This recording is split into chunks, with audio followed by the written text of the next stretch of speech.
हमारे साथ सुशील केडिया जुड़े हैं, केडियानॉमिक्स के फाउंडर हैं वो, और हर ट्यूसडे को हमारे साथ जुड़ते हैं और काफ़ी धमाकेदार कॉल्स लेकर आते हैं। Sushil ji, good morning. वो 30,000 वाली कॉल इंटैक्ट है ना? अभी आपने रिवर्क तो नहीं किया उसको, जो रिसेंट मार्केट का मूव आया उसके बाद अभी भी इंटैक्ट है? और ज्यादा अब तो इरादा मजबूत हो गया है।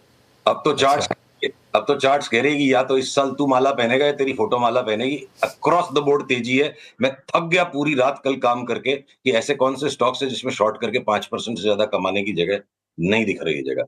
मुझे लगता है डर का और इस घबराहट का अब ये अंत आ रहा है। क्या पता अगले मंगलवार तक जब हम आपसे जुड़े इस बाजार का पूरा माहौल बदल चुका हो। तो कब तक आएगा ये 30,000 फिर? और कौन कौन सा लेवल होगा जिस पर नज़र रखनी होगी कि वो टूटा तो लगेगा कि नहीं, शायद नहीं आ पाएगा? देखिए, दो बातें हैं। मैं इस सवाल को अनुमति चाहूंगा थोड़ा उलट के बात करने की। कौन सा लेवल है जिसके ऊपर जाने के बाद ये हम बड़ी तेजी के व्यू को ट्रिगर करेंगे? निफ्टी के ऊपर अगर आज हम 23,150 पे बंद दे देते हैं, कल 23,125 पे, या परसों 23,000 के ऊपर बंद हो जाते हैं, तो हम एक तरफा तेजी को ट्रिगर कर देंगे। पहला पड़ाव होगा 25,000। और अगर कोई कारण से नीचे तक सरकते रह जाते हैं, 2-4 दिन और रिस्क जाता है बाजार, तो 48,600 के नीचे की बैंक निफ्टी अगर आएगी तो मन में घबराहट होगी। और अगर कोई कारण से 22,700 के नीचे निफ्टी जाती है तो घबराहट होगी। पर घबराहट का मतलब ये नहीं कि आज हम कोई लेके ही बैठ गए। बहुत छोटी छोटी शॉपिंग अभी हमने करी है, तैयारी कर रहे हैं बड़ा हाथ मारने की। और बड़ा हाथ हम मारेंगे जब 23,150 के ऊपर निफ्टी बंद दे देगी। बड़ा हाथ फिर कहाँ मारेंगे? बैंक निफ्टी में या कोई पर्टिकुलर सेक्टर है जो, क्योंकि कुछ तो लीड करेगा इस मूव को फिर? सॉरी अनुज, सुनाई नहीं पड़ी आपकी बात। मैं कह रहा हूँ तो बड़ा हाथ सबसे ज्यादा कहाँ मारेंगे? निफ्टी बैंक में मारेंगे, निफ्टी में ही मारेंगे, या कोई और पॉकेट है जो इसको लीड करेगा? देखिए, बारी बारी से सबका नंबर आएगा। अगर मैं 2 मिनट लूं, बैंक निफ्टी ने सब्सटेंशियली हायर बॉटम बनाया। जो कमजोरी है, निफ्टी ही पिछले लो से नीचे आई है, बैंक निफ्टी तो सिग्निफिकेंटली हायर बॉटम बना रही है। तो बैंक निफ्टी में लार्ज बैंक्स के अंदर हम कोटक महिंद्रा बैंक पे सिर्फ एक संदेह है, सारे के सारे लार्ज बैंक्स चलेंगे। और लार्ज बैंक्स में मेरे को लगता है सबसे ज्यादा रिटर्न हमें एसबीआई देगा। पर इन लार्ज बैंक से भी much more return smaller private sector banks में आएगी, जैसे आरबीएल, बंधन, डीसीबी, जिसको हम भूल गए, डीसीबी टाइप के जो बैंक्स हैं जिनको हम भूल गए, उससे भी ज्यादा रिटर्न आएगी स्मॉल फाइनेंस बैंक्स में। चाहे जाना स्मॉल फाइनेंस है, एयू बैंक है, ये सारे 60-70-80% भागने को तैयार हैं। तो सबसे पहला सेक्टर हो गया बैंक्स।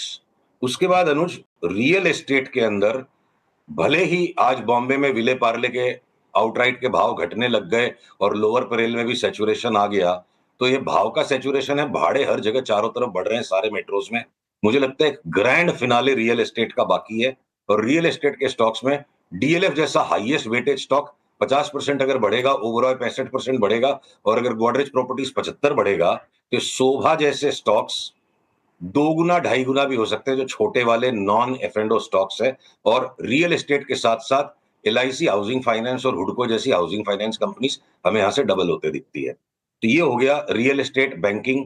अब मैं अगर फाइनेंशियल सर्विसेज में आऊं, इंश्योरेंस पे अक्रॉस द बोर्ड तेजी। एलआईसी 40% बढ़ जाए, एसबीआई लाइफ, एचडीएफसी लाइफ 60-70% बढ़ जाए, सीडीएसएल जैसा स्टॉक वापस डबल हो जाए यहां से। बीएसई, जिसको भी अब ले लेके बेच के थक गए, बोर हो गए, परेशान हो गए, अब उसमें भी पैटर्न बन रहा है कि एक बार बीएसई भी उछल के 6,000 हो जाए। ऐसे में एंजल ब्रोकिंग और मोतीलाल ओसवाल 60-70% बढ़ जाएंगे तो बड़ी बात नहीं है। तो मैं एक बार रुकता हूं, आप पूछो मेरे से। ऐसा एक भी सेक्टर नहीं है मेरे पास जहां पे आप पूछो और मैं आपको 60-70-80% के रिटर्न वाले स्टॉक्स नहीं बताऊं। आप पूछो, मैं बताता हूं सेक्टर वाइज।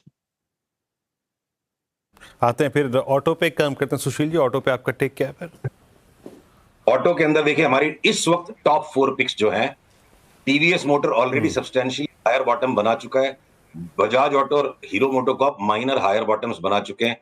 और टाटा मोटर्स बिल्कुल बॉटम ऑफ द बैरल को स्क्रैप कर रहा है। जैसे ये 3-4 दिन के बंद भाव के ऊपर बंद आ जाता है, आरओसी 5 डे आरओसी पॉजिटिव हो जाती है। ये मेरे 4 बेस्ट पिक्स हैं। ल्यूकवार्म रिटर्न्स में एक्सपेक्ट कर रहा हूं इस लेवल से मारुति में और एमएनएम में, इसलिए मैं उन दो को छोड़ रहा हूं। और सारी 2 व्हीलर कंपनीज और 4 व्हीलर में टॉप पिक टाटा मोटर्स। सब में हमको लगता है अंधाधुंध ऐसे एक्सेप्शनली लार्ज न्यू हाइस बनेंगे, पिछले न्यू हाइस के सब्सटेंशियली हायर।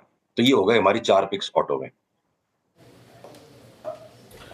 ओके, ऑटो की होगी सुशील जी की 4 पिक्स और आपके स्क्रीन पे किक करके रखी है। और कुछ पॉकेट्स पे आते हैं हम, थोड़ा हेल्थ केयर पे आते हैं, फार्मा पे आते हैं। बहुत प्राइस डैमेज हुआ सुशील जी यहाँ पे, और चाहे फार्मा हो चाहे हेल्थ केयर हो, अपोलो को देखिए, आप डायग्नोस्टिक स्पेस को देखिए, यहाँ पे कोई आपको रिवर्सल लग रहा है, मतलब इतने बड़े प्राइस डैमेज के बाद? ये जो अपोलो, मेट्रोपोलिस हेल्थ केयर, लाल पैथ केयर, जिनको हम बड़ी ही मतलब घुटन की नजर से इन चार्ट्स को देख रहे थे लास्ट 5-6 महीने में, इन सबके बॉटम तकरीबन बन चुके हैं। 30-40%, 50% तक की उछाल ये छोटे वाले हेल्थ केयर के स्पेस में नामों में बिल्कुल संभव है। मैं तो बल्कि ये कहूंगा कि जिस बायोकॉन पे भी हमने टेक प्रॉफिट का ऐलान कर दिया था, वो बायोकॉन भी अगर कोई कारण से मुझे 300 में मिल गया तो दबोच लेने का वापस 500 550 के लिए। लॉरस लैब्स जिसमें थोड़ी सी थकावट आ गई थी, वो चार्ट भी तंदुरुस्त और तैयार हो गई है वापस से छलांग मारने के लिए। तो शिल्पा मेडिकेयर भी छलांग मार दे। डॉक्टर रेड्डीज और सन फार्मा जिस पे अब हमारा लॉन्ग टर्म आउट परफॉर्मेंस का अंडर परफॉर्मेंस का कॉल है। निफ्टी 30% बढ़े तो ये दोनों भी 20-20% तो ये भी बढ़ जाएंगे। तो फार्मा में भी कोई भी बेच के कमाने जैसा स्टॉक नहीं है, लेके ही कमा पाएंगे हम फार्मा में। ओके, बजट के बाद बहुत लोगों ने कहा था कि कैपेक्स और डिफेंस स्टॉक्स यहाँ पर शायद आपको गिरावट देखने को मिलेगी। कुछ हद तक हमने देखी भी थी। यहाँ पर अब कुछ बॉटम फिशिंग का इरादा है क्या, और स्टॉक स्पेसिफिक कहाँ मूव अच्छे लगेंगे? अनुज, ये जो निफ्टी का डबल बॉटम बना और फिर डबल बॉटम के भी थोड़ा नीचे रिस गया, पहले 1000 पॉइंट बढ़ने के बाद निफ्टी ने जो धोखा दे दिया, तो बच्चे खुचे भी जो थे ना, जो रूसे हुए फूफा बोले कि अभी हम शादी की बारात में शामिल नहीं होंगे, अब इनका भी मूड बन गया। फिर वो लगता है कमिंस, एबीबी, सीमेंस की जो चार्ट है, काश मैं आपको दिखा पाता इतनी सारी चार्ट्स। संक्षिप्त शो है ये, 10 मिनट में इतनी सारी चार्ट्स नहीं दिखा सकते। ये सारे सब्सटेंशियली न्यू हाइस की तरफ भागने के लिए अब सारी चार्ट्स रेडी हैं। नेक्स्ट वीक तक जब हम आएंगे, इनको ऊंचा बंद होने दीजिए, 3-4 दिन इनको ऊपर चलने दीजिए, उसके बाद इनमें ट्रिगर आएंगे। पर कमिंस, एबीबी, सीमेंस सब के सब रेडी हैं for substantially larger highs. In fact Larsen and Toubro पे भी बजट वाले दिन, अनुज, मैंने बोला ना, यहाँ अभी हम नहीं लेंगे बजट की स्पीच को सुनने के पहले, कि अगर मिलेगा तो नीचे 3100-3200 में लेंगे। और लार्सन एंड टूब्रो भी तैयार है कि मेरे को ले लो, मैं 4500 हो जाऊंगा। ट्रिगर आने दीजिए, पैटर्न रेडी हो गया, सेटअप रेडी है, एंट्री नहीं बनी है। अब तो लार्सन एंड टूब्रो जैसा भी मूव लाई हुई चार्ट कि मैं चलने के मूड में नहीं हूं, उसका भी मतलब अंत आ गया है। डिफेंस की बात नहीं हुई, आपने कैपेक्स की बात की। इसके अंदर में भी देखिए, जितना भी कूटे हुए पीटे हुए हैं, हिंदुस्तान एरोनॉटिक्स को दबा दिया आपने, बीएमएल को दबा दिया, बीएल को दबा दिया, माझगांव को दबा दिया, ये जितने भी दबे हुए हैं, या सवाल को दो तरीके से पूछ सकते हैं। या बेच के इनको शॉर्ट करके पैसा कमा सकते हैं क्या? मेरे को लगता है शॉर्ट करने वाले की पगड़ी उतर जाएगी और लेने वाले को आज दम फूला हुआ है।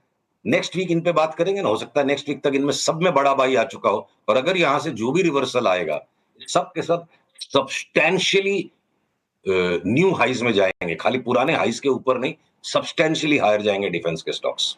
और मैं साथ में जोड़ दूं, जितने भी पीएसयू के स्टॉक्स हैं, एक भी मैं पीएसयू का स्टॉक खोज नहीं पाया जिसमें मेरे को यहां से 10-12% का बेच के कमाने का चांस हो। कोल इंडिया, ओएनजीसी, एनटीपीसी, पीएफसी, ये जितने भी एनर्जी के स्टॉक्स हैं, बल्कि ये गैस के स्टॉक्स, अपनी बात हुई थी एक टाइम पे 35%, 40% महानगर गैस गिर जाएगा, बड़ा सबने मुंह बनाया था, मतलब ट्विटर पे हमने बहुत सारी डांट डपट सुनी लोगों की।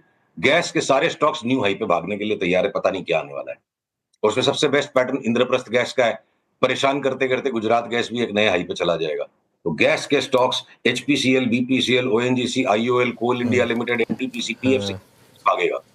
अच्छा सुशील जी, बुरा मत मानिएगा, लेकिन निफ्टी डे लो पर आ गया, 22,850 पर है, तो अभी तो खैर 30,000 बहुत दूर दिख रहा है। कोई ऐसा लेवल है जिस पर आप कहेंगे कि नहीं, ये कॉल नलीफाई हो गया है लोअर साइड पर? भाई साहब, ये 30,000 का व्यू जो है ना, टेलीस्कोपिक व्यू है, 12 से 15 महीने का। 1 घंटे के को जो बर्दाश्त नहीं कर सकेगा, 1 घंटे के पेन को जो बर्दाश्त नहीं कर सकेगा, वो निवेशक बन के पेन नॉर्मल रिटर्न्स नहीं घंटे की नहीं है ना सुशील जी। देखिए दिक्कत क्या है, पेन घंटे की नहीं है, पेन तो सितंबर से चली आ रही है, घंटे की थोड़ा ना पेन बता रहा हूं मैं आपको। भाई ये तो बाजार का साइक्लिकल नेचर है। 26,000 पे जब हमने 23,000 की आपसे बात की थी, ऐसा लग रहा था कि आप लोग डांट दोगे मेरे को, मतलब उस वक्त इतनी कड़वी लग रही थी वो बात। अब हम आ चुके हैं वहां पे, तो इस पेन को थोड़ा सा बर्दाश्त कीजिए, अगले वीक तक कलर बदल सकता है, जब बदलेगा तब हम बात करेंगे, एम्फसाइज तब करेंगे। मैं आज ये जताने आया हूं कि जब इतना झेल चुके हैं, देखिए ये शब्द आपको हो सकता है किसी को लगे इररिस्पॉन्सिबल है, किसी को लगे बहुत अग्रेसिव है, पर जो दिख रहा है वही मेरा बोलना, मेरा धर्म है। जैसे आज अभाव में लोग मर रहे हैं, अगले 12 महीने ऐसा समय आने वाला है कि जो पैसे का सैलाब आएगा, जो बाढ़ आने वाली है पैसे की, हम इसको नहीं संभाल पाएंगे, लोग इसमें बह जाएंगे। ये समय इतना बुरा जब आया, ये भी गुजरेगा, और वो भी जो समय आएगा उसमें भी संभल के ही चलना पड़ेगा। तो अभाव को तो देखो, मानवता का संघर्ष करना कृति हम संघर्ष करके अभाव को संभाल लेते हैं। सैलाब आएगा और उसमें जो इनडिस्क्रिमिनेट स्पेंडिंग हो जाएगी, इनडिस्क्रिमिनेट लीवरेज जब बनेगी। आज जो ये बात मैं कह रहा हूँ 30,000 की, और सबका मन कर रहा है कि बस इसको बंद कर दो, टीवी को क्या बोल रहा है ये।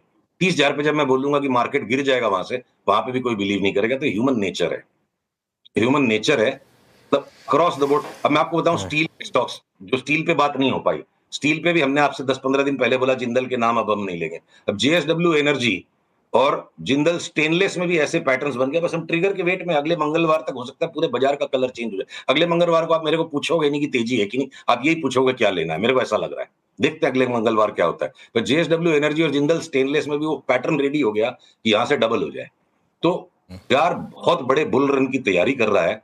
और देखिए, इनर्शिया एक ह्यूमन नेचर है।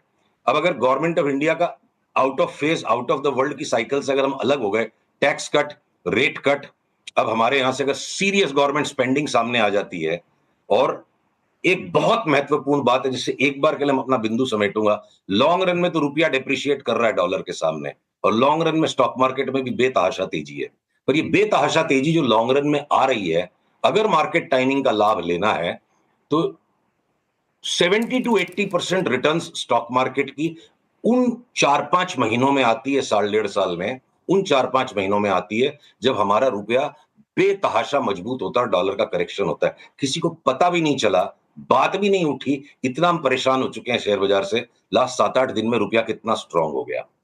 तो रेट कट, रुपए की स्ट्रेंथ, रेट कट, रुपए की स्ट्रेंथनिंग, टैक्स कट, और अब बची क्या चीज है इस पूरे हवन में? सिर्फ जो चाहिए।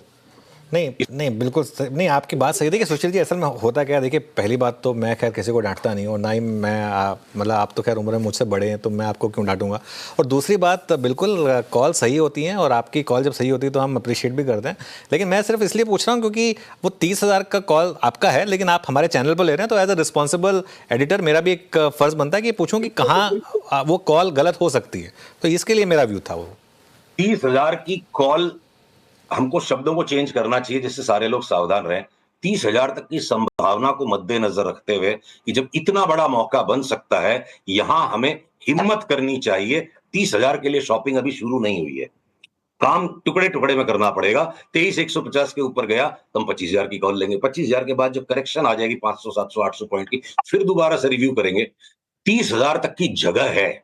ये 88 का डॉलर अगर 81 तक आ गया, 88 का 81 तक आ गया, तो आप समझो 11% तक की अगर डॉलर में अप्रिसिएशन आ गई, 22-23% तो निफ्टी खाली इसी में बढ़ जाएगी।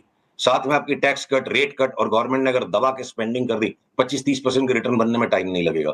तो ये संभावना है, और ये संभावना मुझे काफी स्ट्रांग लग रही है, और इस संभावना पे हमें टुकड़े टुकड़े में काम करना पड़ेगा। मैं ये बिल्कुल नहीं कह रहा हूं कि आप घर बार बेच के भी शेयर बाजार में पैसे लगा दो। मैं ये कह रहा हूं, जान घबरा रही है ना, 1-2-3 दिन और भगवान का भजन कर लो, हड़बड़ा के माल मत बेचो। जब यहां तक बर्दाश्त कर लिया, बिल्कुल दिन का धीरज और रख दो। अच्छा, दिल से चाहूँगा कि आपकी कॉल सही निकले, क्योंकि अगर ऐसा होगा तो जो हमारे इन्वेस्टर्स और जो हमारे व्यूअर्स हैं बिल्कुल उनका फायदा होगा। राकेश झुनझुनवाला जी की जो फेवरेट लाइन थी ना, मंदी में सबका मुंह काला, तेजी में सबका बोलबाला। तो अभी 4-5 महीने में सबका मुंह काला हो चुका है।